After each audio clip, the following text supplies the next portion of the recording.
be successful, make money. What is the meaning of your life? Jody Glidden. Very nice to meet you and welcome to Kristina Subbotina's show. Yeah, nice to meet you too. Thank you. Thank you so much for coming. So, okay, let's go through your background and how you came to where you are. For 30 years, you've been a serial entrepreneur, 5 companies. Your biggest exit yet is IntroHive. What is the net worth that you end up with after that exit? As you probably know, but as a lot of people don't know, you end up selling parts of the business every time you raise a round, right? So by the time I left, I owned just under 10% of the business, and so the business was worth just over 400 million when I left.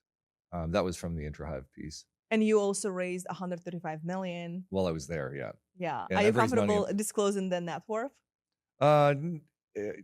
North of 50. I mean, my current company, I own most of the company, and we're valued at just under 100 million right now. Yeah, and exactly that's what we're gonna discuss. Dilution, raising, or bootstrapping, pros and cons throughout your experience, and especially starting the company back then and starting the company now, and whether that affected your dilution and just like overall the exit. Because one of the things that many founders don't realize, sometimes exiting at seed stage when you own a significant portion would be the same exit if you scaled it to Series C or D. Yeah, that's right. Well, yeah, this company, I built it to about 75 million valuation so far in 3 years, and I own most of the company.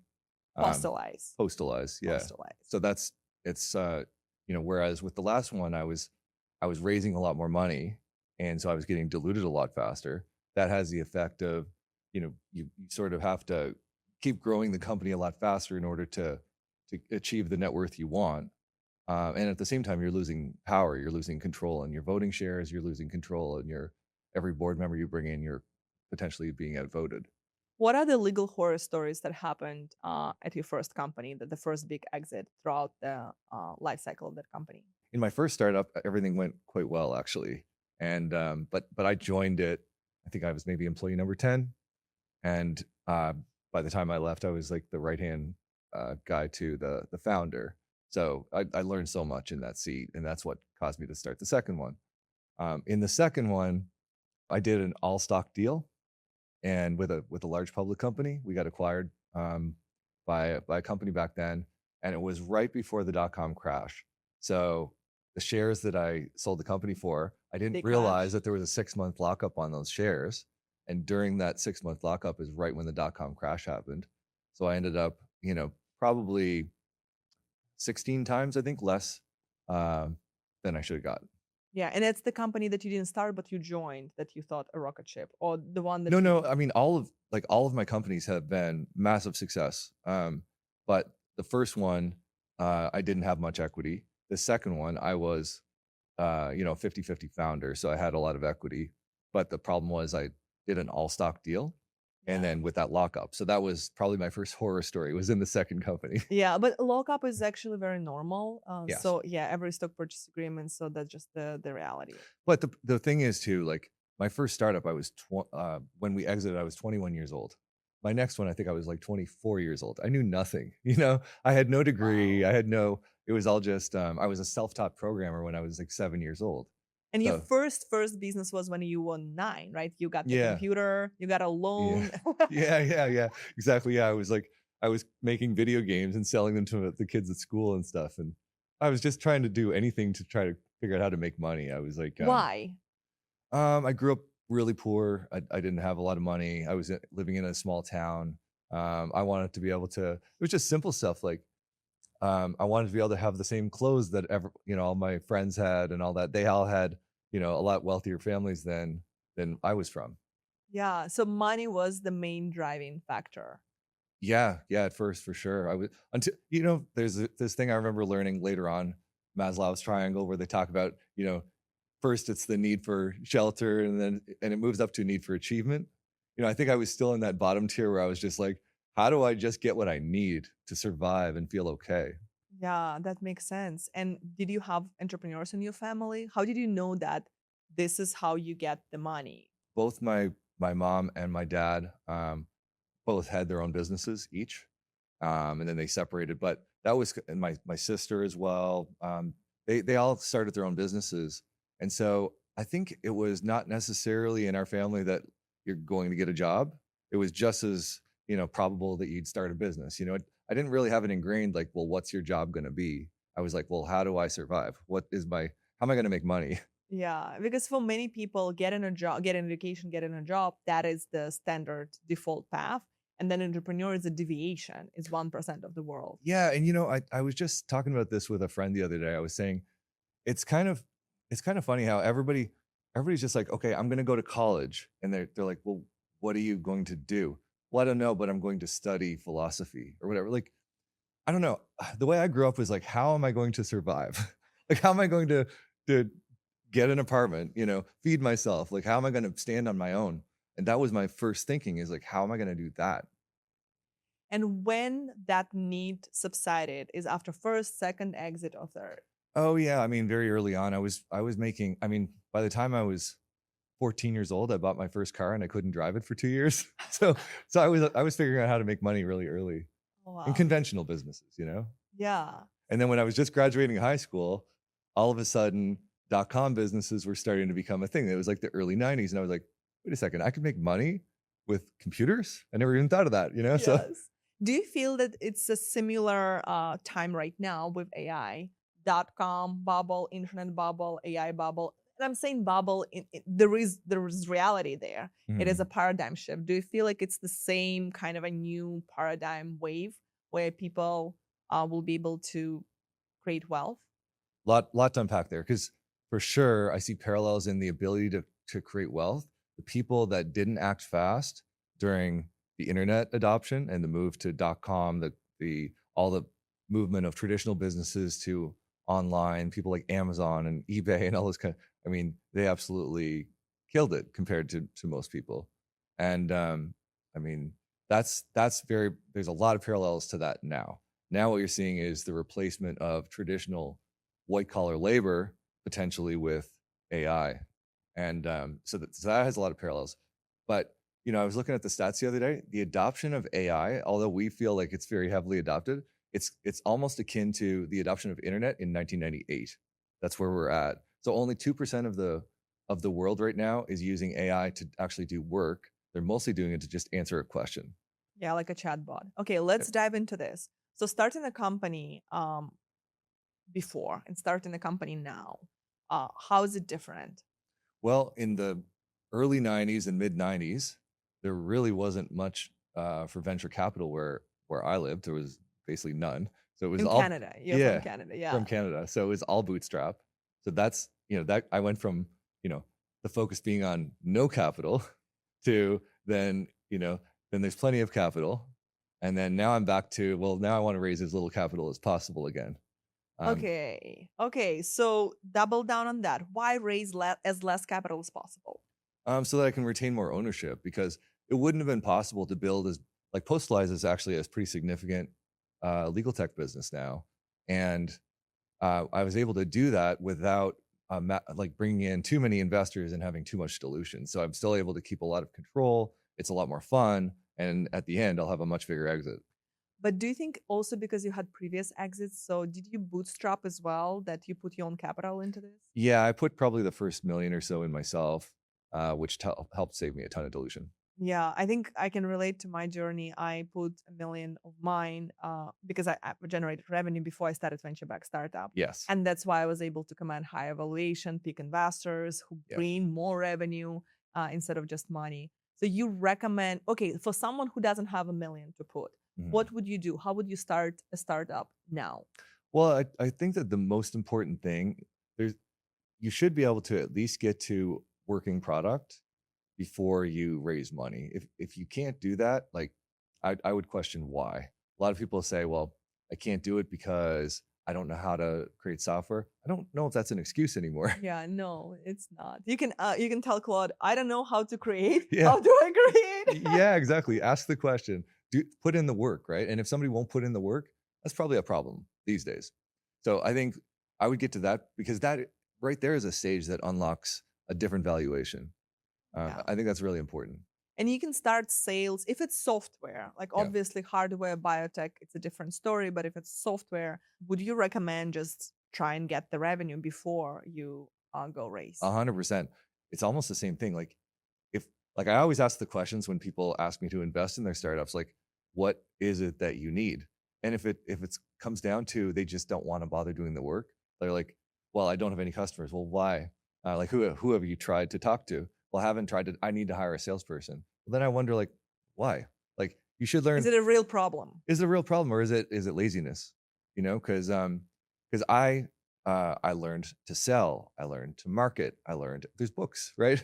You don't even need books anymore. Now you can just use AI. But I think that it's important for a CEO eventually, when the company eventually gets big, if you don't understand how to sell, you don't understand how to build, you don't understand how to market, you're not going to do a good job of managing a head of sales, a head of product, and so on. You know. Do you think sales cures everything? I mean, I think learning on you're going to do a lot of learning on the job, right? And the learning cures everything. And it's probably like, I think the fastest learner wins now in this world, because it's, you know, if you stop at 5 o'clock, I think, which a lot of people stop at 5 o'clock and they're done. Somebody's going to keep on learning that night. They're going to be like watching videos and reading books and all those things. They're going to have such an advantage. Yeah. How do you not get overwhelmed, and how do you focus? Because now I always have more things to do that I know Yeah, that I yeah, have time, yeah, especially with AI. And especially when yeah. we started implementing Claude, Mhm, not Claude, OpenClaw. Our first agents built on OpenClaw completely. I would mhm. stay up until 4 a.m. and it's the Yeah. like the addiction that is healthy, Yes. productive. Yeah. How do you not get overwhelmed and focus? Well, I remember seeing a quote by Sam Altman where he said that he thinks that burnout comes from not from working too hard, but from Not working seeing and the not seeing progress. yes. Right. So I think as long as you're sort of making good progress and you're moving towards winning, you won't really get burned out. I mean, you got to sleep, but I mean, other than that, I don't think that working 16 hours a day or 14 hours a day really burns you out. You got to take time every now and then, but you should love what you do. If you don't love it, you probably should do something else. Yeah. And what do you recommend? And have you had your periods where things were not going in the winning direction? How long those moments lasted and what carried you through? I mean, at my last startup, there was a point in time where we probably had maybe we had 60 or 70 people at this point. I had done several rounds of financing. A lot of people were relying on me. I started to feel the sense of responsibility, and the bank account was getting to the point where I was like, I don't know if we're going to stay funded all the way through this. But we knew there were a lot of big contracts coming, and I was just like, running out of doors to knock on how to get this funding. And I kind of, as a general rule, don't take any money from friends. I've had a lot of friends who've asked me to invest in my next startup, and I usually don't. I don't never go back and talk to them about it again. I'm like, oops, I forgot, because Really? I don't want Why? to feel responsible for losing their money if it happens to go wrong. So it was one of those situations, and I was like, man, I think I have to go back to that friend that Who offered had money? offered me. So I went back to one of my friends who had several $1 million, and I was like, "This is your time. If you ever want to invest, like everything is amazing except for we need Money. we need to get past this little like here's the gap." And he's a financial guy, so I could show him the gap and how the contracts were coming and they were coming out the other side. And you'll get a significant chunk of equity for the best price you'll ever get it right now.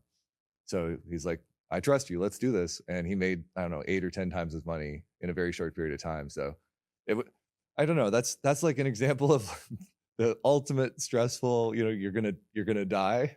But there's been many of those situations where you have a really important person in your company who quits Yeah. or things like that. And you just like, I don't know. I always feel like you can never feel defeated. You just have to feel like, okay, what is our plan? What are we gonna do now? Yeah. What is next? Yeah. Yeah. How many months you had of runway when you were stressed out? I've been in points before where I had like 2 or 3 months of runway.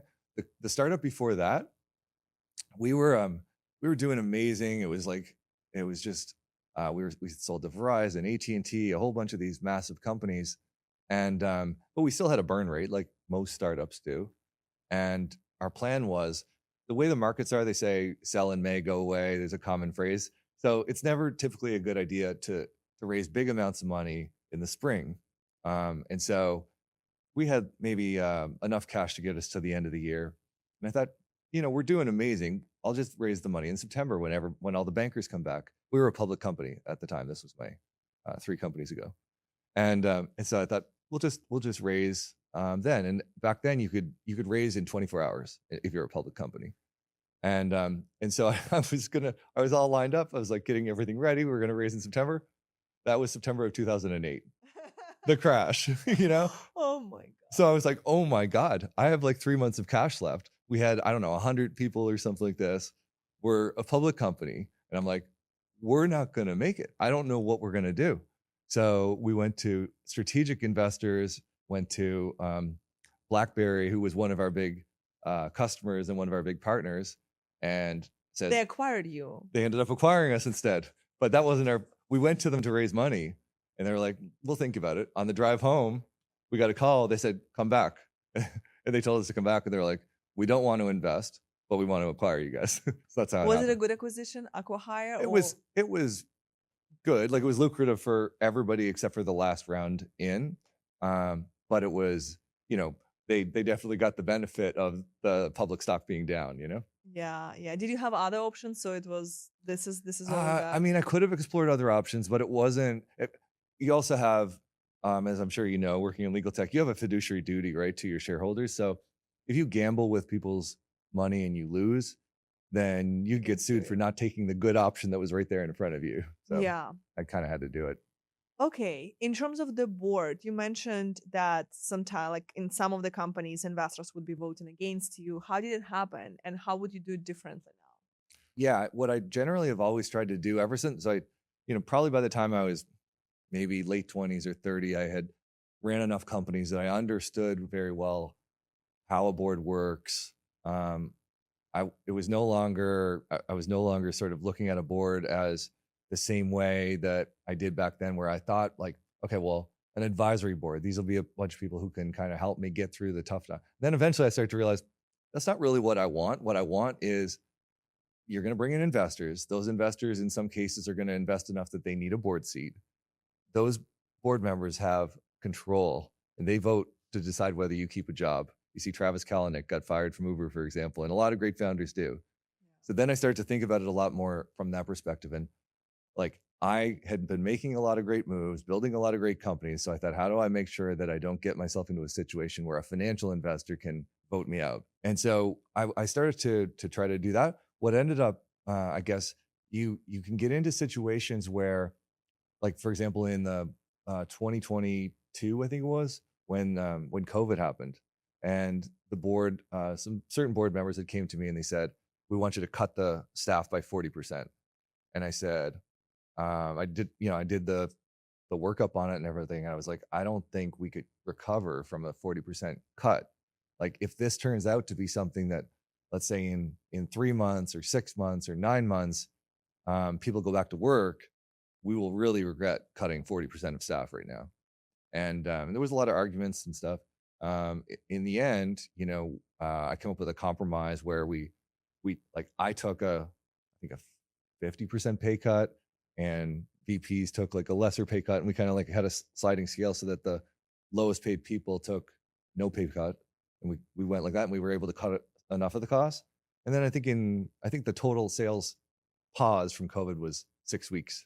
So thank God. Thank God you did that. And it's so nice you ate last, right? All of the leadership took the hit, while the bottom of the pyramid stayed. Yeah, and on what's it called, Open Door or what, Glassdoor. On Glassdoor, the CEO rating at that time, I was so worried about delivering the news that we were going to have pay cuts and all this. I never had as high of a CEO rating as I did a few months after those pay cuts, because they were expecting to be laid off, right? Yeah, and because we started doing all hands to explain exactly what was really happening, financials, flies and everything every 2 weeks. And so I think the open communication and everything, and they realize like this isn't something I'm trying to do. This is actually, it's just happening to the world. Yeah. Okay, now in the age of AI, there are many layoffs. Do you think it's because of AI or it just overhiring in COVID and after COVID, and now you're just cutting the fat? Or do you think AI actually affected? I know I hear a lot of people saying that AI is not affecting, but I do think it is, and I think we've seen it many times before. I was reading a bunch of stats on this. Like in 1900, 40% of Americans were farmers. You know, now 2% of Americans are farmers. There's something like 7 million people that work as Uber drivers right now. In 10 years, there's probably going to be none. So I think there are just changes of jobs. I wouldn't say it's like reductions of jobs, but I think there are certainly changes of jobs. And if people expect that, like, you know, back in 1900, the average lifespan was something like 45 years. Mhm. So you'd have a 20-year career. If you're going to have like now a 50-year career or a 60-year career, because health spans are getting much longer, you have to expect you're going to change careers. Yeah. So it's super important that people keep learning and evolving. And what's my career for the next 5 years going to be, 10 years, whatever. As long as you live like that, you know, the disruption is fine. You're just like, what's this next thing? And I'm going to learn the skills to do it. So let's deep dive in your company. How many employees you have, human and AI, and how do you actually build agents? What is your stack? Yeah. And So, how much do you spend AI payroll and human payroll? I'm curious the breakdown. yeah. So we have, so we grew pretty steadily because we started it 3 years ago, and AI was a lot less strong. It was a lot less capable back then. So back then, we were growing a lot faster. We kind of leveled off around 20 employees. I would say our productivity is probably about what it would have been with 100 to 150 employees. All of our software developers are extremely efficient and extremely, I mean, we measure the productivity. I know it's not in vogue to measure the productivity of developers, but I measure my own, and we measure. How everybody. do you measure? What do you do? You can tell with there's lots of different proxies for it. But not the amount of tokens spent, right? Because no, but like, for example, features created, value created. There's plenty of ways. If people truly say that you can't measure productivity of developers, I think they're just someone that doesn't want to be measured. But can you imagine hiring a team of salespeople where they say, just trust me, you know? You don't do that. And what I found is when we started measuring our developers, the total amount of features, the total amount of productivity, the total amount of code, it went up 200%. Wow. Okay, I need this practical advice now. So we use Linear to track everything. We have CTO agent that writes the PRs. So CTO AI agent, that's the first step at everything: planning, Linear, updating, and engineers reviewing and merging. The problem that we have, and I think many founders also have, the quality of those PRs. Sometimes CTO goes in different direction and it has to be rebuilt. Yeah. And we're measuring engineers by the number of PRs they shipped, which I don't know whether that's the right measure. Well, we measure by number of PRs, like size of PRs, hunks of code, all sorts of different metrics. We discount for like type of code, like front end versus testing versus. So it's a very like complex algorithm that we have evolved into over time, but it works really well for us. I've thought about spinning off because, like, for example, we have a whole system for measuring the productivity of our software developers, and it's doubled the productivity of our team, right? Maybe that's your next startup. Yeah, I know. There's a million things I'm building all the time. But and then the other thing is I found that about 50% of all the productivity was going into PR reviews, like the review process of code. So I was like, well, we got to build something for that. Ideally, if a customer mentions something and we like that idea, we love to surprise people. 3 days later, boom, it's in the software. Yeah. Yeah, we're doing the same thing. We ship very fast. It's just that the quality of the CTO's job needs to be improved, and we're actively solving it. Yeah. Okay, this was very helpful. And legal tech. So why legal tech? How did you come to that? Yeah. And it's essentially AI that helps law firms to grow their business. You go into the CRM and you find them intent opportunities, right? Like when something is happening, with their clients and you reach out? Yeah. So I built one of the biggest legal tech companies in the world with my last company, which was called IntroHive. And so that was really my first, that was where my mind was at. And I had a lot of the biggest law firms in the world as former customers who believed in me and trusted me and things like that. So then, I think at some point we came along with the idea of like, how could we help? Because they have these big business development teams and big marketing teams that are all trying to do research on their most important clients, and for their most important rainmakers to try to figure out what legal, they call it matters, it's projects, what legal projects or legal matters might we'd be able to predict. So for example, if somebody hires a head of corporate development for the first time, we're probably going to start doing M&A. Yeah. There's others, we call it signals. There's other signals we've came up with, which is like if somebody hires a new CEO and a new CFO and they raise more than $100 million, all within a short period of time, chances are they're going to go public. So there's all these things that we can predict with a fairly high degree of accuracy, and that's basically what we build. Wow. Okay, that is incredible. And how's it going right now? It's going amazing. Like it's the fastest growing startup I've ever built. 3 years. Yeah, in 3 years. At my last company, that was the biggest one I ever built, but for 3 years we had zero revenue. So wow. Yeah. And here from day one you had revenue? No, I would say it took us about a year. But this last few quarters has been unbelievable. Are you comfortable disclosing the revenue? I mean, we've had we just had $1 million quarter in net new ARR just in the quarter. It's just been a phenomenal. And what's you a seed A? What is the stage? I only raised twice, so I raised 2.7 million on what we were calling a seed round, but we had no pre-seed. I funded it up until then. Then I raised 2.7. We weren't even through that money. We still had plenty left, but then we had an opportunity. There was one of the biggest legal tech companies in the world, Litera. Yeah, they wanted to invest in us. And so we took another 5 million from them and wanted to be able to resell our product. Okay, and how did you figure out the distribution? This is the industry that you had the context with the law firms, but Litera, for example, how did they find you or you found them?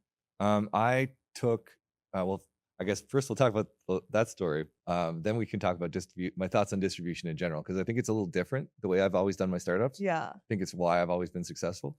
So in this case, I had decided to take some of the heads of the world's largest law firms as investors to help shape the product and also help me get in the doors of some of those, because nobody wants to be first for an experimental thing, So we brought on the ex-head of Skadden as a investor. We brought on the ex-head of Clifford Chance and but X, not the active head. Right, because we don't want conflicts and things like that. We just want somebody that has an amazing network. And one of those people ended up introducing me to Litera and said, I think it'd be great if you guys met each other. I was nervous. I've always just tended to be nervous of like partnering with big companies too soon and everything. Because they take your features and Yeah. But I felt a little bit better because I've never built at a velocity that like now. We are really firing on all cylinders. For the number of people, it's hard. It would be hard for 100-person or a 200-person development team to catch us at this point. Yeah, like honestly. If you copied in 5 days, we will create something new. It's impossible. Our product is so deep. It's incredibly deep. We're researching all the SEC filings, and it's just like very, very deep. So I think that's the thing about the legal tech, and that's the reason it's really hard to build. And those people who don't have that legal, I wouldn't say background because you don't have. So I'm curious how you cracked it. But like for what we're building, we're a legal operating system for companies. It's you trying to mimic the lawyer's judgment with the documents, and it's a lot. Even when you're filling out one template, there are multiple decision-making trees. For sure. It is really hard to build. It's not just a wrapper. So even if someone copies the vision, it would genuinely take that long, even with AI. And the combination of using the software AI for some things, and especially in legal tech, where accuracy has to be 100%, not 99.9. Yes. And there's such a myth out there that you can't even use AI for legal because some person submitted citations, that were fabricated or whatever. To And court. It's so this dumb. just went on. This myth has went on forever, even though most of big law is already on AI. Yeah. know. No, it's dumb. It's the same thing that they said, oh, my secretary was typing and mistyped and I didn't check and filed it. It's exactly. Exactly. You got to check your work. You got to check your work. Yeah. But yeah, I guess that's how I made that introduction. But then in general, I think the way that I've always been successful with my startups is by, most people start with SMB and then they work their way up to enterprise. The way I always thought of it was there's only 500 of the Fortune 500. If I meet a bunch of them and they trust me and they like me from, because I've had success with them in the past, it's going to be a lot easier for me to get in that door again. So I've always started with the big, Fortune 500 or big law, and then I use those relationships to start the next thing. How did you get those relationships in the first place? It kind of like hop by hop, So at Chalk Media, we sold to a bunch of big firms, and one of them was PwC. And then when we started IntroHive, I went to PwC, and we were like, what would be, what are some of your biggest problems right now? And then through the interview process, we came up with like, oh, wow, this would be a great idea to build a way to index all of the relationships that you have and build sort of a corporate Rolodex that would be private and secure, which happened to be great for law firms. And then I met all these law firms, and I worked with, I think we sold to something like 50 of the top 100 law firms in the world. And then I was able to think of like, okay, well, we can leverage a lot of these relationships for other things. So it's not an overnight success. For example, in the media, it could be in 3 years, I built this as an amazing exit, but actually it took over a decade to build the relationships that now finally everything come together. AI, those relationships that you've been building for many, many years. Yeah. Yeah, because if you think about it, you're competing against everybody in the world when you run a tech company. If you run a dentist shop, you're competing with the people in your local area. Yeah. But in tech, we're competing with everybody in the world. So if you don't have a significant advantage in whatever that thing is, in your case, you were a lawyer at Big Law, so you understand the practice of law better than the typical tech founder who would do that. For me, I started in Big Law in 2010, and I met 50 of the top 100, sold to 50 of the top 100 law firms in the world, probably met almost all of them. And so that was a significant relationship advantage. And then the other advantage that I felt like I had over most people is that a lot of founders are not technical, and I've been technical for like 45 years. Yeah, like right? 9 years, 9-year-old. Yeah, and actually I still code, so I think those are two of my major advantages. And then also my fundraising ability is pretty deep now because I've had a lot of successes. So if you can't really name what are your ways that you can be successful that someone else couldn't, your odds are stacked against you. If you go back when you were starting, Jody at 20, like early 20s, what advice would you give to a first-time founder? Well, I think with, back then, I think the advice was really learn as much as you can. You really, I was just reading books like crazy, trying to figure out how to be an expert in every piece of the business. Because like I said, you can't expect to manage a head of marketing or a head of sales if you've never done the job. Yeah. And so I was just trying to soak it all up. And I think that's especially important now because now everybody's learning. At least all of the smart people are spending AI not to avoid work, but to learn more effectively, to learn and be smarter than everybody next to you. I think that's probably the most important thing right now is your adaptability and how much you're willing to learn. And if they're starting right now, what would be the tactical advice you would give in your first year of running a startup? Right now, I think it's all about, like, if you think about it, what was a good idea 2 years ago might not even be a good idea now, right? Yeah. So speed of execution is so important.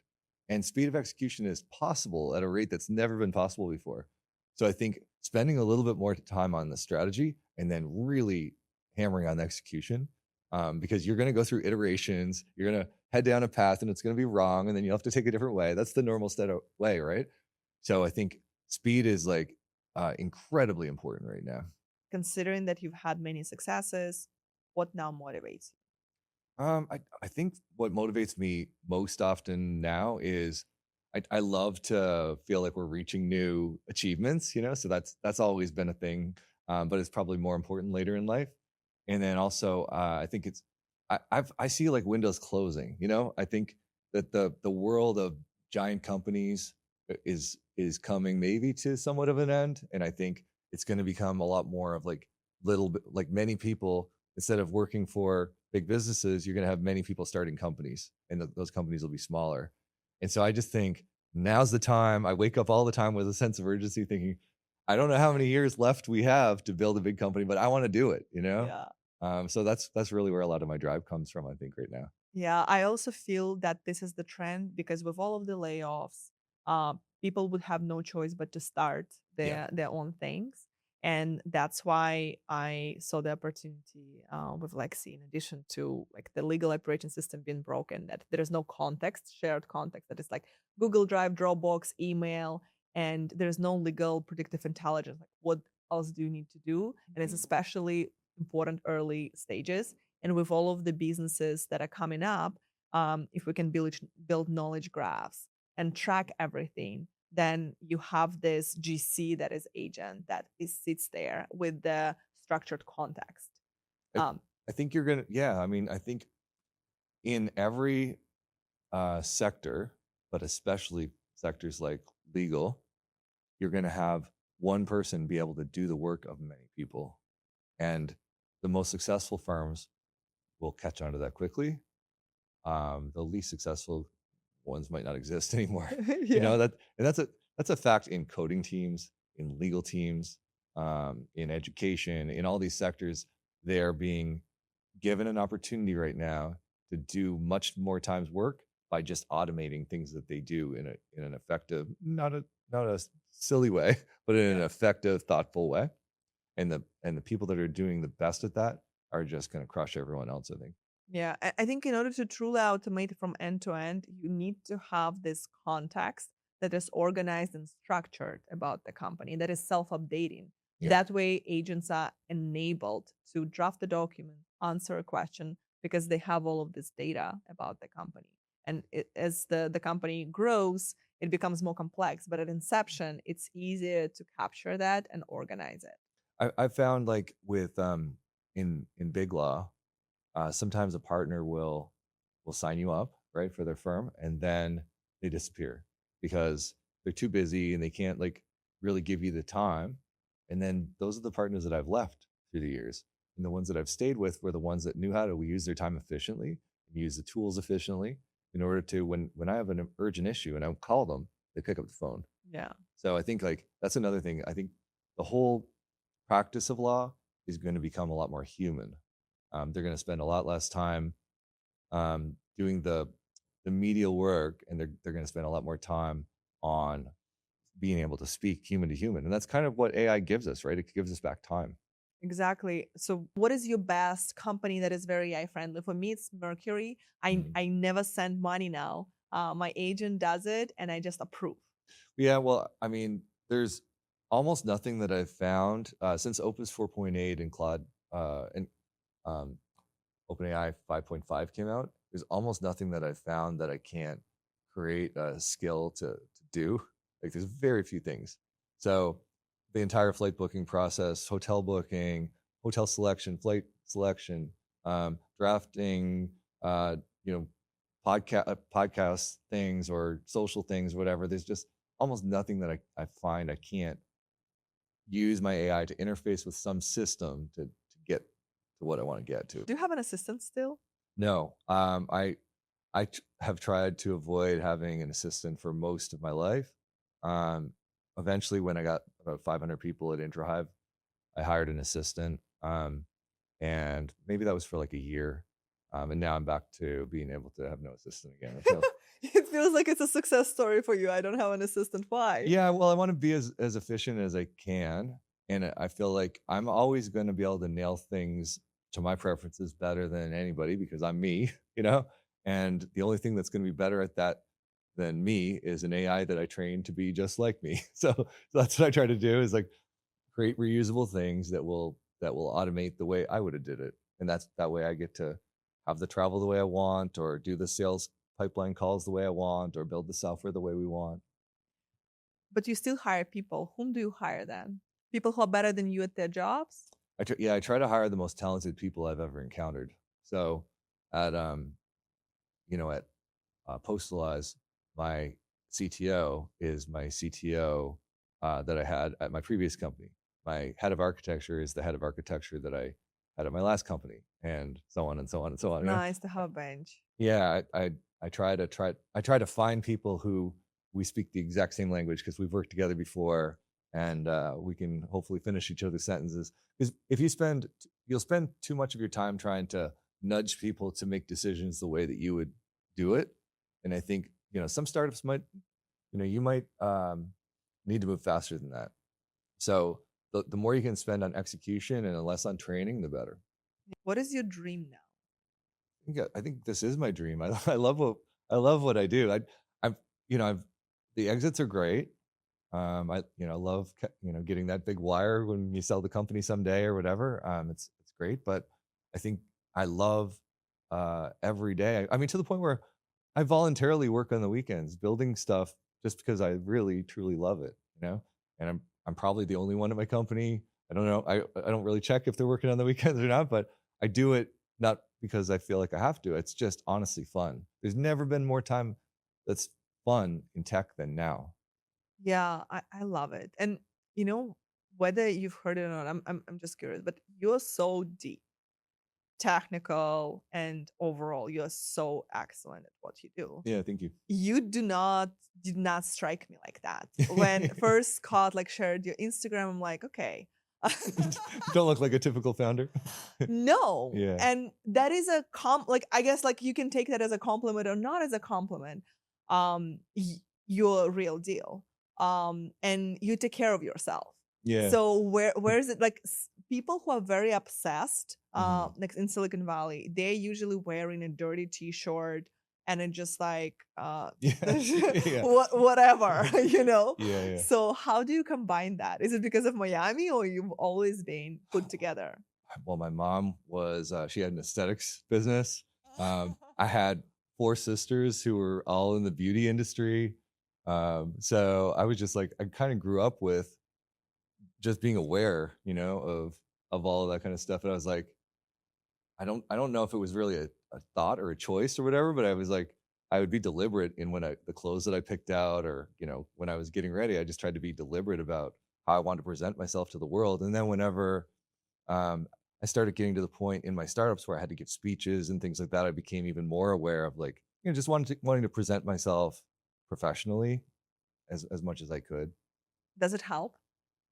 I think so. I mean, the data supports it, right? That people who pay more attention to those sorts of things do better. Beautiful people sell better. I think so. Yeah. Because it kind of the reels that we were recording in the beginning, we were playing to the regular image of a Miami founder. Right. And it is so cool that the actual story behind it, and multi-layer cake, that is a universe on its own. Yeah. That is just not the exit and the on the outside. And you're not just a CEO, who hires people to do things for him, but you actually do things. Yeah. Know things. Yeah, I think it's really dangerous to be a founder and be, I hear these quotes sometimes of people saying that the best founders or the best CEOs or the best leaders are really good delegators.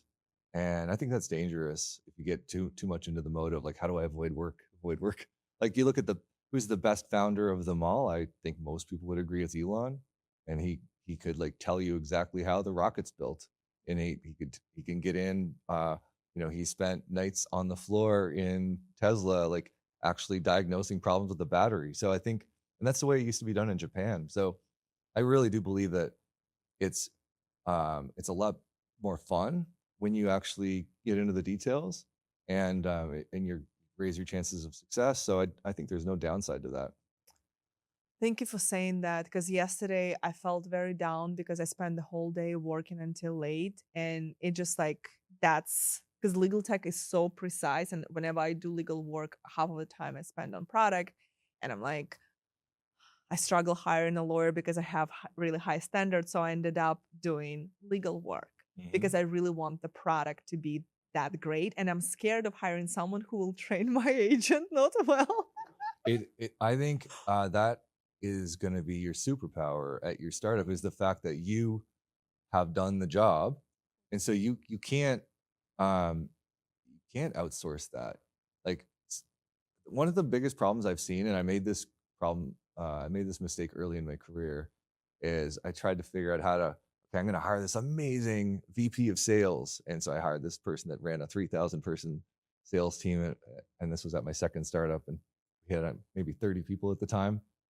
Completely crashed. Like it was complete failure. We had to take over and do the sales ourselves, you know? And I think that's what I found, is that hiring the person too early, um, until you're busting at the seams and you can't do that job anymore, like even let's say post sale, we sell a customer, we are personally, me or my partner James, like we do all of the post sale stuff ourselves. And the day we will stop doing it will be the day we can't possibly do it anymore, because there's nothing that's more important than us doing the job to perfection, and then we'll train someone how to do it as good as we possibly can, you know? I feel so validated hearing that because I do all of the sales, and my customer acquisition is zero because of my content. Mhm. And also just like the network, being in Silicon Valley and being a lawyer for 10 years, it really helped. But then I feel that I am doing 3 full-time jobs at the same time, and I'm also wondering, okay, is it the right thing that I'm doing, that I'm actually doing the work Yeah. versus scaling. So it's always that battle, but it's undoubtedly because I'm doing legal work myself, the product is the way it is because no one else is as obsessed and For has that sure. taste. For sure. You have a couple of potential advantages, right? One is your ability to market, like distribution. In this new world where people can build products faster than before, distribution is going to be more important than ever, right? And you have, So I'm recruiting Scott to join us actually. yeah, exactly. So I think like that's like a distribution advantage, being able to, your ability to create content and stuff like that is an advantage. The other thing is you're going to be able to build a better product than most people, because most people will come up with an idea and then they have to try to build a product that they know nothing about. So I think those, you definitely want to play into your strengths. And so I've always tried to just like do as much as I can on a certain thing until I can't do it anymore, and then I hand off the things that are least risky to hand off, Yeah. Oh, thank you so much. Because I had a conversation with a coach, and like some coaches, work less, make more money. Yeah. And I'm like, Terrible idea. Work harder, make more money, build the company bigger sooner, then worry about free time. Eventually things at IntroHive got so big. It was like we were at like whatever 400 or 500 people. I'm mostly like setting quarterly goals and giving speeches. Like then you can take a lot of time off. It's like it doesn't matter at that point. I'm not having much impact. But I mean, when the company is like in the formation stage, it's like if you would have invested a bunch of money when you're a kid versus you invest it later in life, you want to do it when you're a kid. That's when it compounds, right? Yeah, thank you. And I think that's where the resistance come from. Like, should it be that hard? And I'm like, I think it should, but also like, is it a scarcity mindset? I hope it's Mm. not. And this is so validating because, okay, Elon is extreme. I don't want to have like Yeah. 5 husbands and 15 kids, like, you know, Yeah. And 5 companies or something. I don't know. yeah, like I think one is good, and like Yeah. the Yeah. podcast. I really want to enjoy the life, but the founders whom I respect, Elon is definitely the top. I just want to have more life, but Mhm. you're one of those founders that once I learned about you, and it would be I would feel differently if you were just a talking head. Yeah. I would feel For sure. differently. So Yeah. it's probably if I'm drawn to people who do things that I just should stop resisting just because it might be as like scarcity, things should not be hard or something Yeah, like yeah, that, yeah. Yeah. No, for sure it's gonna be you're gonna feel so much more sense of confidence, right? That that things are heading in the right direction. Because if you think about it, there's two types of problems that you have in your business.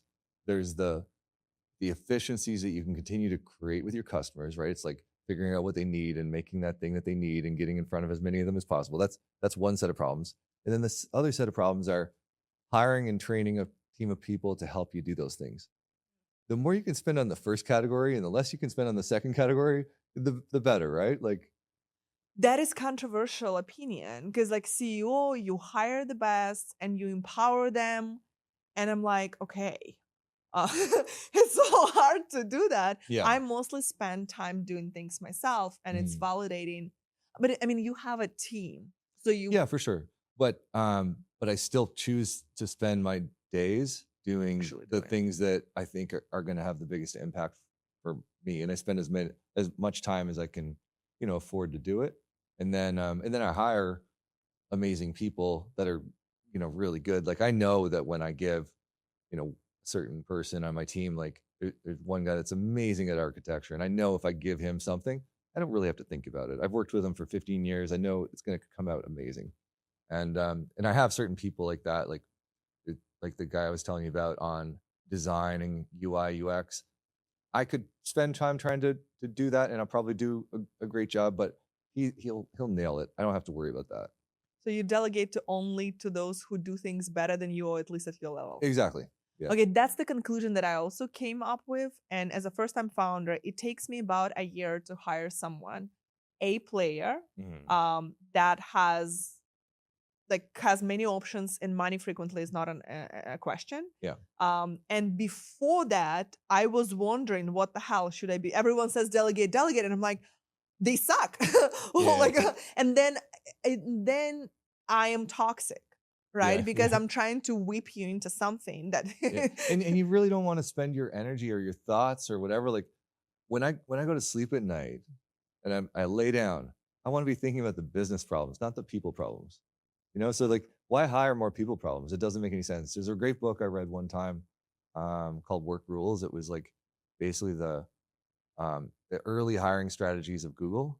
And they talk about how it's so much better if you can spend your time hiring the right people versus trying to hire and then turn them into what you wish they were, Yeah. And so I think it's also the same thing when it comes to like hiring and delegating. It's like, so many people used to just hire for the sake of hiring, and then like, what are we going to get these people to do? And it's just totally the wrong attitude, I think. And now you're seeing too, to a lesser degree, I think that's part, like you had brought up earlier, like, do you think that's what is going on with layoffs? There's a bit of that probably, where people are saying, wow, look what Elon just did with Twitter. Twitter's still doing great, or X or whatever. Yeah. And they have something like 15% of the people. A lot of it is efficiency, but like AI and things like that. But it's also people realizing that there's layers, and the product doesn't necessarily get better when you put more layers, Yeah. Oh, I'm so grateful to you, like, for this conversation, because yesterday I was like doubting Yeah. my whole life. I know. And it's always like conversations with founders that make me feel good and validated, and I find this solution.